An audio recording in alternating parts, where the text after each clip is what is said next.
What if the most powerful love stories are the ones that were never fully told? What if sometimes love is most deeply felt when it's left unspoken? Stick around because today we're diving into a story that's as complicated as it is human. A story about unacknowledged love, quiet sacrifices, and the emotional weight that can be carried through silence. You won't believe what happened next.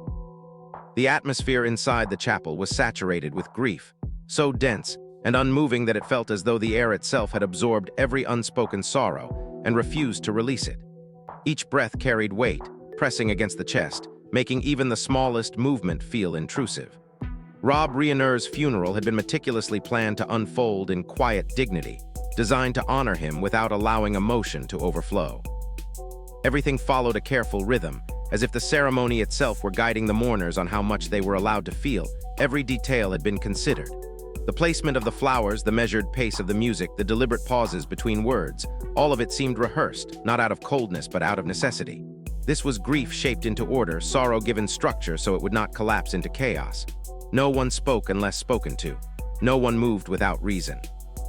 Faces remained composed, eyes lowered, hands folded tightly, as if restraint were the only thing keeping everyone from unraveling. There were to be no disruptions, no unexpected moments that might fracture the fragile calm.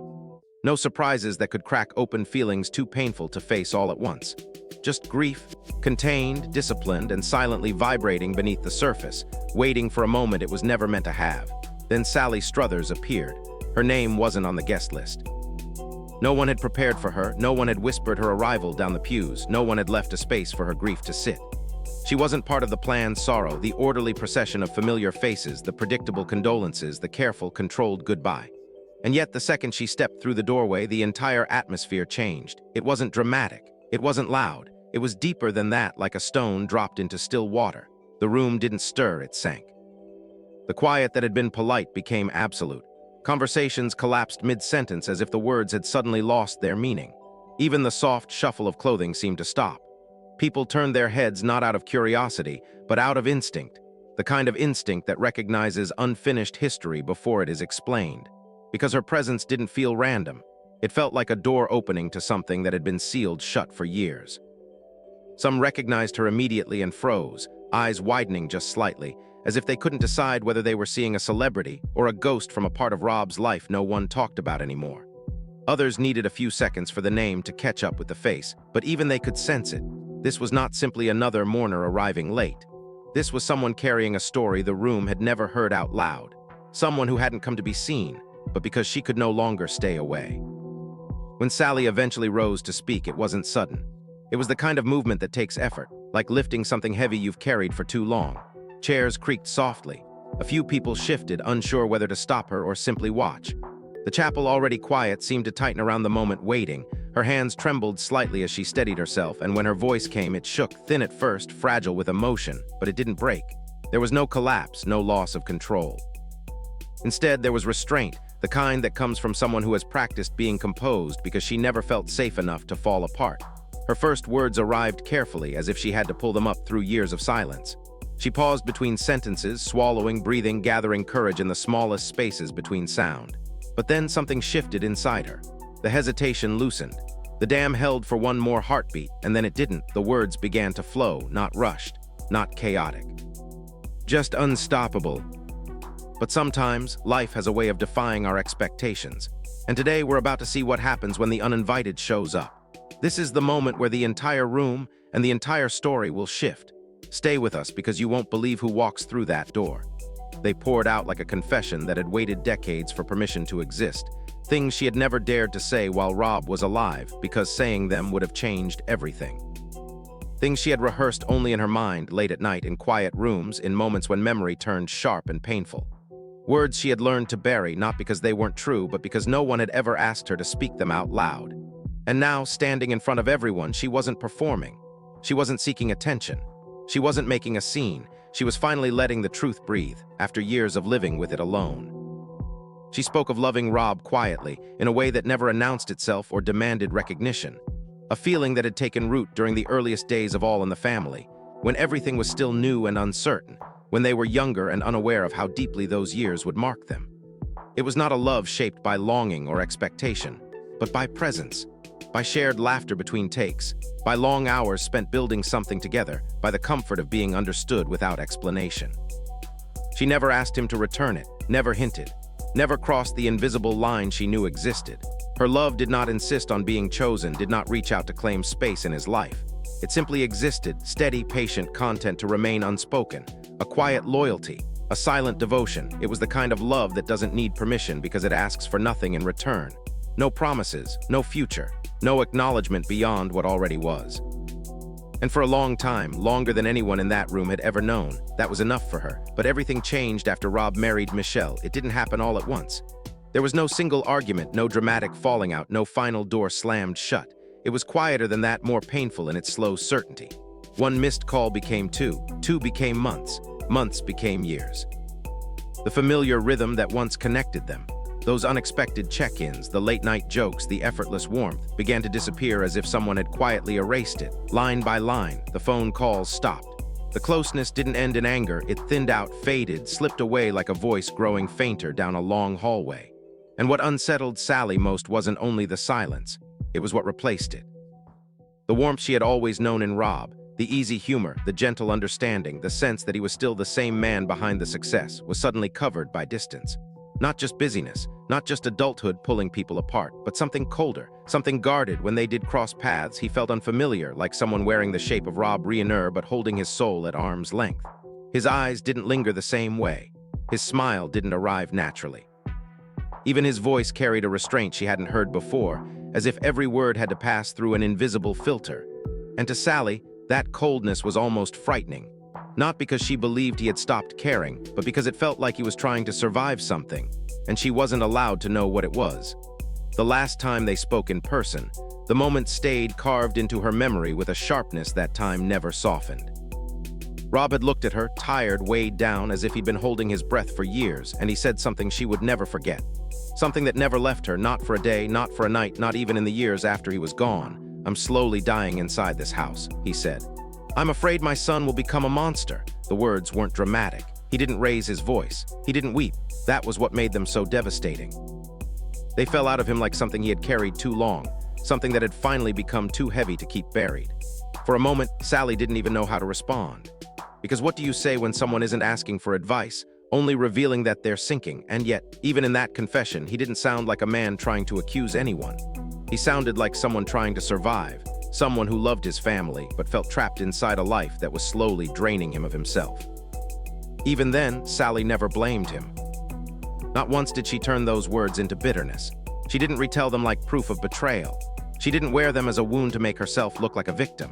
Instead, she carried them the way you carry a secret someone trusted you with, carefully, quietly, with a kind of grief that doesn't look for witnesses. Years passed. Life moved forward the way it always does, indifferent, relentless, pulling people into new seasons whether they are ready or not. Rob aged. Sally aged. The world changed. And then, eventually, Rob passed away. But her love remained, not romantic, not desperate, not the aching hunger of someone waiting to be chosen.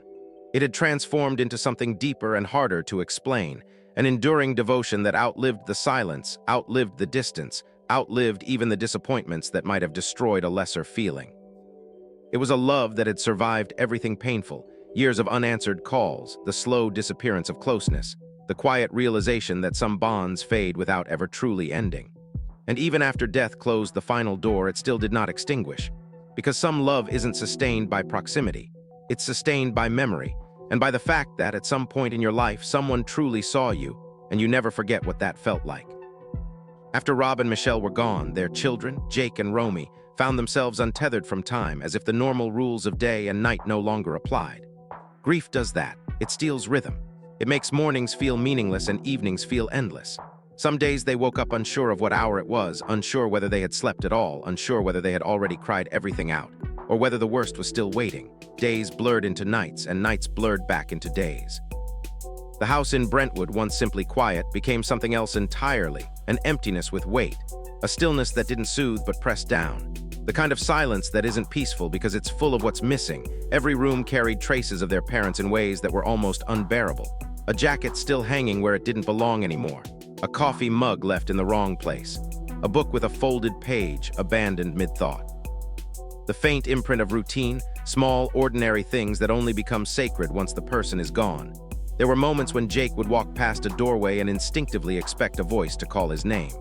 Moments when Romy would pause at the sound of the house settling, wood shifting, pipes humming, because for half a second it felt like footsteps. And then reality would return, sharp and cold, reminding them again. No one was coming back, the house hadn't changed. The furniture was the same. The light still fell through the windows in the same way. But without Rob and Michelle, it felt hollow, like a body after the soul has left. And every corner seemed to hold an echo of their parents' presence, lingering not as comfort, but as a constant reminder that the life they had known was now sealed behind a door they could never open again. They chose a modest funeral, no spectacle, no grand gestures meant to impress or perform grief for an audience. Just a quiet farewell shaped by restraint and respect, exactly the way their parents had lived. Jake and Romy didn't want excess. They didn't want attention. They wanted something that felt honest, just enough solemnity to honor two people who had lived deeply, even if quietly. There would be no lavish displays, no crowded halls filled with strangers offering polished condolences. Instead, everything was kept simple and intentional. A small chapel, muted flowers, soft music. A setting that allowed grief to exist without being observed, without being rushed, without being turned into something public. It wasn't about erasing their parents' legacy. It was about protecting it. Rob and Michelle had not lived their lives loudly within their family. They had loved in private, struggled in silence, and carried their burdens without asking the world to hold them. The funeral reflected that same spirit, reserved, dignified, and deeply personal. For Jake and Romy, this wasn't a performance of mourning. It was an act of care.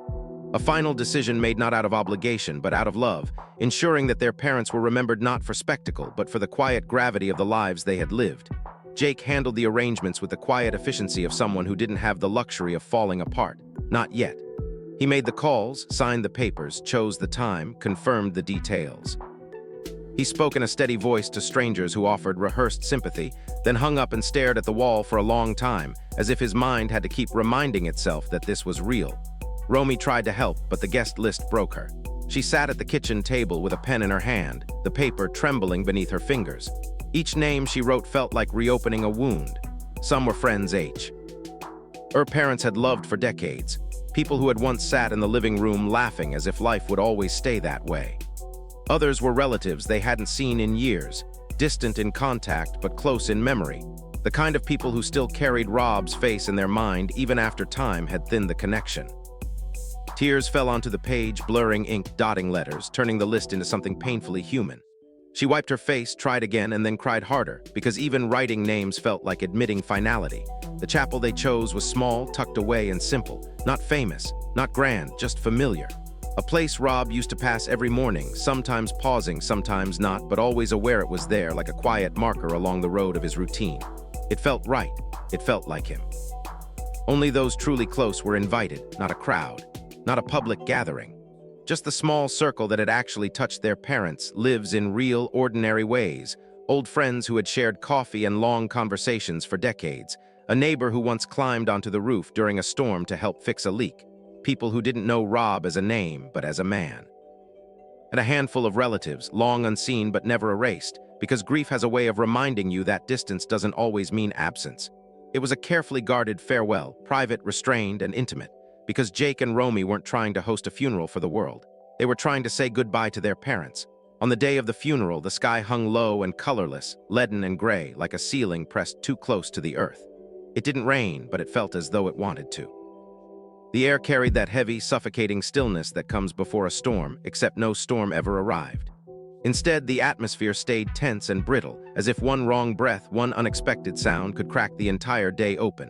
People arrived quietly, shoulders hunched against the cold, coats pulled tight, eyes avoiding each other until they had to meet. Even the usual small talk, the polite greetings, the careful "I'm so sorry," felt too fragile to survive. Words didn't seem to belong here. Inside, the chapel was dim and hushed, lit by soft, filtered light that made everything look slightly distant, slightly unreal. At the center rested two dark wooden coffins, side by side, still and absolute. They didn't look dramatic. They looked final. And that was worse. Pale flowers lay across the lids, white and soft purple, arranged with gentle precision. The colors were delicate, almost tender, like an apology. Someone had remembered what Rob once said about those shades, that they were beautiful in a sad way. And standing there, seeing them now, those quiet blooms against the dark wood, it felt painfully true. Beautiful, yes, but heartbreakingly so. Like the kind of beauty that doesn't comfort you, it reminds you of everything you can never get back. The ceremony unfolded almost entirely in silence, as if sound itself had learned to be careful. No one shifted in their seats. No one cleared their throat. Even the smallest movements felt out of place, like interruptions in something sacred and fragile. The organ began to play, slow, measured, restrained. Each note lingered in the air longer than it should have, stretching out like a final breath that refused to fade, echoing through the chapel and settling into the spaces between people. It wasn't music meant to soothe. It was music meant to endure, asking everyone to sit with the weight of what had been lost. Jake stood near the front, hands clasped so tightly his knuckles had turned pale. His jaw was locked, muscles strained, as if he were physically holding his grief inside his body, afraid that if he loosened his grip even slightly, everything would spill out at once. His posture was rigid, deliberate, less a stance of confidence than of survival. He didn't cry. Not yet. He simply stood there, breathing shallowly, forcing himself to remain upright through sheer will alone, doing what he had always done when things became unbearable, holding himself together by force, 1 second at a time.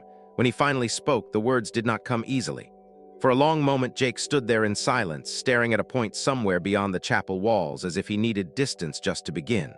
Then his mouth opened, and his voice cracked, not loudly, not dramatically. Just enough to betray how close he was to breaking. Rob was not a man of many words, he said, forcing the sentence forward, each syllable carried on sheer effort. But he taught us how to live through his silence. The words hung in the air, unfinished in a way that felt painfully accurate. Jake swallowed hard, his eyes glistening, his breath uneven. He tried to continue, but the sentence had already taken everything he had. In the pews, Romy collapsed inward. The restraint she had been clinging to dissolved all at once. She covered her mouth with both hands, but it didn't stop the sound, raw, uncontrollable sobs tearing their way out of her chest. Her shoulders shook violently as grief finally claimed her, spilling into the quiet she could no longer hold. No one moved to comfort her. No one needed to. Everyone understood that this was the moment where holding on was no longer possible. Then footsteps, soft at first, hesitant. The sound of shoes against wood cutting through the stillness like a blade. The organ faltered. A few heads turned instinctively. The rhythm of the ceremony, so carefully maintained until now, stuttered. Something unexpected was approaching, and everyone felt it. The heavy wooden door at the back of the chapel began to open, slowly, reluctantly, until it released a dry, jarring groan that cut straight through the silence. It wasn't a gentle sound. It was the kind of sound that makes people flinch. The kind that feels like an interruption even before you know who is standing there. Every head turned. At first, no one moved, as if the room needed a second to process the intrusion. The ceremony had been so controlled, so sealed, that even the idea of a late arrival felt impossible. The guest list was closed. The farewell was already in motion. No more surprises, and yet there she was. Sally Struthers stood in the doorway, dressed in black from head to toe, her figure smaller than people remembered, thinner than memory, as if time and sorrow had quietly carved away at her. Her face was pale, almost drained of color, and her eyes carried a kind of emotion that didn't look new. It looked old, lived in, like something she had been holding for years and finally couldn't carry alone anymore. She didn't scan the room. She didn't search for a familiar face. She didn't smile or apologize from the doorway. She simply stood there for a beat, still, exposed, unmistakable, like a presence from another chapter of Rob's life stepping into a scene that was never meant to include her. A murmur rippled through the pews, small at first, almost involuntary, like the room exhaling in shock. It wasn't gossip. It wasn't excitement. It was disbelief. Recognition spreading the way pain spread, slowly, uneasily, as if everyone needed a moment to accept what their eyes were telling them. Some people knew immediately. Their faces tightened, their bodies stiffening in place. Others stared a second longer, searching their memory, and then the realization landed with a quiet heaviness. Sally Struthers. Now at this funeral, uninvited. But Sally did not look at anyone. She didn't meet their eyes. She didn't acknowledge the whispers or the sudden attention. Instead, she lowered her head slightly and began walking down the center aisle with a deliberate slowness that made the moment feel even more charged. It wasn't the walk of someone trying to make an entrance. It was the walk of someone forcing herself forward through something she would rather avoid, like stepping into a room where the past is waiting. Each step seemed to drag behind it a fragment of an old life. Late-night laughter, years of silence, unfinished sentences, memories she had tried to keep buried because carrying them openly would have been too much. And as she moved closer, the chapel didn't feel like a place of mourning anymore. It felt like a place where a secret might finally speak. When she reached Jake and Romy, she paused. Her voice, when it came, was barely above air, soft enough that it felt like it might dissolve before it reached them. "I know I wasn't invited," she whispered. "But I couldn't not come." Romy didn't answer. She didn't nod. She didn't reject her. She simply stared, frozen in the kind of confusion grief creates, uncertain whether she was supposed to feel anger at the intrusion, pity for the woman standing before her, or helplessness at the realization that even a funeral could still hold surprises. Jake's expression tightened, controlled but wary, as if he were trying to decide whether this was disrespect or something that belonged here despite everything. Sally didn't argue. She didn't explain. She didn't ask for permission again. She simply walked past them and took a seat in the very last row alone. She folded her hands together so tightly her fingers looked pale. Her shoulders trembled as she tried to stay still, as she tried to make herself small, as she tried to become invisible again, because she hadn't come to disrupt the ceremony. She had come because something inside her had finally reached the point where silence was no longer possible. When the officiant resumed reading, the ceremony tried to regain its rhythm, as if the chapel itself were attempting to pretend nothing had happened. The words of farewell moved forward again, measured, formal, restrained. But the room was no longer the same. The air had shifted. The silence was no longer polite. It was alert. In the last row, Sally bowed her head lower than anyone else, as though she were trying to fold herself into the wood of the pew. Her hands were clasped so tightly they barely moved. Tears slipped down without resistance. No wiping, no effort to hide them, falling straight onto her knuckles and soaking into the small spaces between her fingers, quiet evidence of emotion she could not control anymore. When the moment of silence arrived, the chapel became utterly still. Even the organ stopped. Even breath seemed too loud, and that was when Sally stood, not abruptly, not defiantly. She rose the way someone rises when they've made peace with being judged. The movement drew every eye again because everyone knew what was coming before she even spoke. The room tightened, bracing itself. "Sorry for interrupting," she said softly, her voice trembling but clear. "I just want to say a few words." She walked toward the front with slow, careful steps. The sound of her shoes against the floor seemed louder than it should have been in the hush. When she reached the lectern, she didn't begin immediately. She stood there. For a long time, hands resting lightly on the edge of the wood, staring down as if she needed to gather her courage piece by piece. Then she lifted her eyes, she looked at the coffins, and for a moment it felt like she wasn't speaking to the room at all. It felt like she was speaking to time. "We met in 1970, she began, her voice low, steadying as the words found their place. "Norman Lear cast me as Gloria. Rob had already been chosen to play Meathead." The sentence landed softly, but it carried decades inside it. An entire life folded into a single opening line. She described seeing him for the first time, how the memory had stayed sharp, untouched by time, as if her mind had carved it into stone. He was sitting there with long hair that made him look almost careless, a bright, effortless smile that seemed to belong to someone who wasn't afraid of the world, and eyes that carried an unmistakable intelligence, quick, observant, quietly confident. She remembered how he looked up, how the room seemed to tilt toward him without anyone meaning it to. She was young then, still trying to find her footing, still unsure whether she belonged in that world or if she was only pretending. But Rob already carried something different. Not arrogance, not ego, just certainty, the calm conviction of someone who knew he was going to do something big, even if he couldn't yet explain how. The early days were chaotic and exhausting. Long hours, fast rewrites, endless rehearsals, pressure hidden behind laughter, everyone trying to make something work before anyone truly believed it would. There were moments when tension could have swallowed the set whole, when fatigue sharpened tempers, when mistakes felt humiliating, when the weight of expectation made even talented people doubt themselves. But Rob softened everything. He cracked jokes at the exact moment the air grew too tight. He deliberately said ridiculous things just to make people groan, just to break the seriousness that threatened to crush them. When someone looked overwhelmed, he didn't point it out. He eased them back into the room without making them feel exposed. And when Sally felt anxious, when her confidence wavered in that quiet, terrifying way, he had a habit of turning toward her like it was the most natural thing in the world and saying, "Hey, it's okay. We're all in this together." Between takes, they didn't just talk about scripts or ratings or career plans. They talked about life. The ordinary things people rarely admit out loud. Fears, insecurities, family histories, little disappointments, private hopes. They would sit in the small pockets of time between scenes with cold coffee and paper cups, leaning against the edges of the set like two people stealing a breath in the middle of a storm. And Rob listened, not the distracted listening of someone waiting for their turn to speak, but the kind of listening that makes you feel real. As if what you're saying matters. As if you matter. That was what made her feel safe. And that safety, quietly and without warning, became the place where her heart began to wander. Over 8 seasons, that closeness became a constant. so natural it stopped being noticeable to anyone on the outside.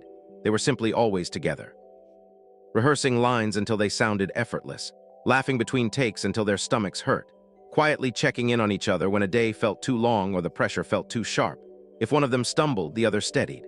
If one of them doubted, the other pulled them back into confidence. It wasn't theatrical. It wasn't forced. It was the kind of bond that forms when two people build something side by side for years, day after day, mistake after mistake, triumph after triumph. "I liked him very much," she admitted, her voice softening. Quietly, not the kind of confession meant to shock, not a declaration meant to claim him, just a truth, simple, restrained, and painfully honest. She never crossed boundaries. She never tried to turn closeness into entitlement. She never asked him to choose her, never demanded an answer to feelings she had never even spoken. She understood the invisible lines, and she respected them, not out of fear, but out of integrity. Over time, what she felt matured. It changed shape. The tender, private affection that once held a faint ache gradually became something steadier, something quieter, less painful, more grounded. A bond that didn't need romance to be real. A closeness that remained unspoken but deeply respectful, like a kind of emotional kinship that had survived the intensity of youth. She spoke gently of Penny Marshall, not with bitterness, not with rivalry. With something almost tender, an acknowledgement that Penny's presence had always made sense. Penny brought warmth to the set, bringing food, checking on people as if the cast and crew were her extended family. Sally said she could see why Rob had chosen her. And understanding that didn't break Sally's heart, it clarified it. She stepped back, not as sacrifice, not as defeat, but as growth, the kind that happens when the heart learns where it can stand without hurting anyone, including itself. Then all in the family ended. The rhythm of their days changed. The shared world they'd built together dissolved into new projects, new schedules, new lives. And Sally assumed, like most relationships in entertainment, it would fade into silence, but Rob still called late nights. Unexpected rings that came out of nowhere as if time hadn't moved at all. Sometimes there wasn't even a greeting, just Rob's voice launching straight into a ridiculous joke, the kind of pointless humor he knew would make her laugh. Sometimes he laughed first, and she would laugh after, the sound filling her empty room like a sudden light. Other times he would stay on the line longer, talking about work, pressure, uncertainty, about missing the strange intimacy of being surrounded by people under studio lights. Those calls weren't always long, but they were enough to make her feel that she still existed in the margins of his life, even after the world they shared had ended. Then he married Michelle, and the calls stopped, not with an explanation. Not with a farewell, just absence. One day the phone didn't ring, then it didn't ring again, and slowly the silence became a new routine, one Sally never agreed to but had no power to change. It wasn't because love vanished overnight. It wasn't because Rob suddenly forgot her. It was because his life closed in around him, tight and crowded and full in a way that left no breathing room. Family demands, new responsibilities, a home where certain names couldn't be spoken without shifting the mood. A marriage where even harmless closeness could be misread as threat, not from lack of love, but lack of space. Rob grew tired. Not the ordinary tiredness that sleep can fix, but the deep exhaustion of a man trying to be everything at once. Husband, father, provider, protector, peacemaker. He loved his children fiercely, blindly, painfully. Yet that love came with sleepless nights, constant worry, and the relentless pressure of never feeling like he was doing enough. And over time, the version of Rob that Sally had known, the laughing, teasing, open-hearted man, began to disappear behind the weight of duty. The last time he called her, his voice sounded empty. There were no jokes, no playful opening lines, no familiar rhythm, just a silence on the line so long she wondered if he had changed his mind. Then finally his breath, shaky, worn down. "So tired," he said, two simple words. But inside them was everything, exhaustion, fear, regret, and the quiet admission that he was losing himself inside the life he was trying to hold together. Sally didn't interrupt, she listened. She always listened. Because that had always been her role in his life. Not to demand, not to pressure, not to pull him in any direction, but to make space for him to be human when the rest of the world needed him to be strong. After that call, there was only silence, no argument, no closure, no moment to point to and say this is where it ended. Just a gradual drifting apart like two boats pulled by different tides. "We didn't fight," Sally said softly. "We just drifted apart." Then she turned to Jake and Romy, her gaze gentle, almost apologetic, as if she knew her story had suddenly placed a new weight on their grief, and she didn't want to add pain, only truth. "He was proud of you," Sally said quietly, her voice thick with the weight of unsaid words. "Even if he never said it out loud." Her gaze lingered on Jake and Romy, as if offering them something she had learned long ago. Something that wasn't about anger or loss, but about understanding the quiet ways people show their care, even when they can't express it in the open. Then, without another word, she looked back at the coffins, those silent witnesses to everything that had gone unspoken between them. "Goodbye, Rob. Thank you for believing in me." The words hung in the air for a moment longer, soft and final. And then, just as quietly, Sally stood and walked away. There were no lingering glances, no last-minute gestures of closure. She didn't need them. She had already said everything that mattered, and now there was nothing more. She left without looking back. Afterward, Jake turned to Romy, his voice barely a whisper, as if the words were too fragile to be spoken any louder. "He used to mention Sally." Romy nodded, her eyes still wet, her face pale with the realization that this, too, was part of the story they had never fully known. At the grave, Jake was the first to step forward. He threw the first handful of soil into the open grave, his hand trembling slightly as the earth landed with a soft thud, a sound that felt like a door closing forever. A finality, a mark of closure that couldn't be undone. The funeral ended. The guests filed away, leaving the space to the few who had shared the deepest loss. But grief, it didn't end, not there, not now. Grief doesn't follow the rules of a ceremony. It lingers, it waits. It stretches far beyond the boundaries of time or place. So what were Sally and Rob? Not lovers, not strangers, something unfinished, something deeply human. Their connection wasn't defined by a title. It wasn't simple, and it wasn't clean. It was an intersection of souls that didn't quite fit together but still carried meaning in the spaces between them. It was a relationship that never fully bloomed but never died either. A shadow of something that could have been but wasn't meant to be, yet remained with them, both of them, in ways that were unspoken but undeniable. Some relationships are not meant to last. They aren't made to survive the passage of time, to become permanent fixtures in our lives. Instead, they are there to remind us of how deeply we were once understood, how deeply we once understood someone else. Thank you for staying until the end of this story. If you've ever felt the weight of an unspoken connection, something that lingers in the heart without needing words, leave a comment. Share your thoughts, share your story.